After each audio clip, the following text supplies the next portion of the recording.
The school bully beat me up so bad I ended up in a wheelchair. And my mom? She's this hotshot lawyer, and she became his defense attorney. In court, she twisted everything around and got him off completely. The kid who nearly killed me walked away free. Why? Because his dad paid for her college years ago. When I called her out on it, she didn't even flinch. Everyone's equal under the law, Carl. I can't throw away my professional ethics just because you're the victim. Jay just lost his temper. I couldn't let his whole life get destroyed. I watched that monster walk out of the courthouse like nothing happened, and I just laughed. I pulled out the papers I'd already drawn up to disown her and threw them right in her face. Since you're so ethical and so big on paying back favors, I said, I hope you're ready to defend what's left of your own pathetic life. Mom didn't even look at the papers. To her, I was just a dramatic teenager throwing a fit. Carl, are you done making a scene? She picked up the papers, crushed them without reading a word, and tossed them in the nearest trash can. Mr. Grant's throwing a thank you dinner at the Grandview tonight. You're coming. Jay will be there. He can apologize, and we can all move on. I couldn't believe what I was hearing. Move on? I was stuck in a wheelchair. The guy who put me here just got away with it, and she wanted me to go to his celebration dinner? I'm not going. The words came out cold and flat. I turned my wheelchair to leave. Mom's voice followed me, sharp with anger. Carl, can you stop being so petty? The Grants don't have money. This dinner is costing Mr. Grant half his monthly paycheck. If you don't show up, you're disrespecting me and him. I didn't look back. I just wheeled myself out of there as fast as I could,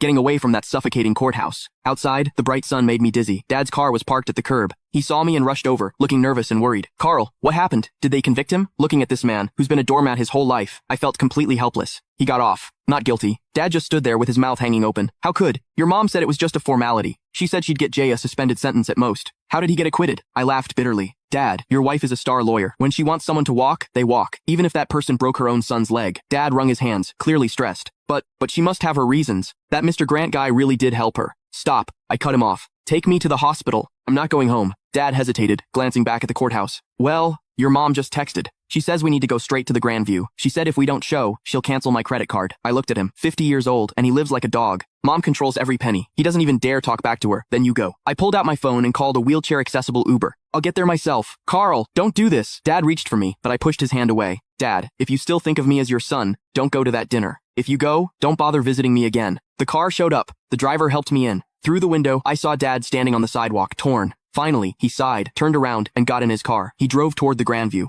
I closed my eyes, and the tears finally came. This was my family. A mom with some twisted hero complex, and a weak, spineless dad. And me, I was the throwaway kid. At the hospital, as soon as I got settled, my phone started blowing up. Jay had posted a bunch of photos on social media. In the pictures, he's holding champagne, looking smug as hell. My mom sat at the head of the table, smiling like everything was perfect. The caption, thanks, Aunt Susan. Justice might be slow, but it always wins. Cheers. Justice. Screw his justice. I opened the comments, full of ass-kissing from Jay's buddies. Jay's the man. Susan's a legal genius. Where's the cripple? Didn't he show up to toast you? Jay's reply, probably crying at home. Haha. I stared at the screen, my hands shaking. Then a new notification popped up. A money transfer from mom. Amount $300. Note, stop sulking.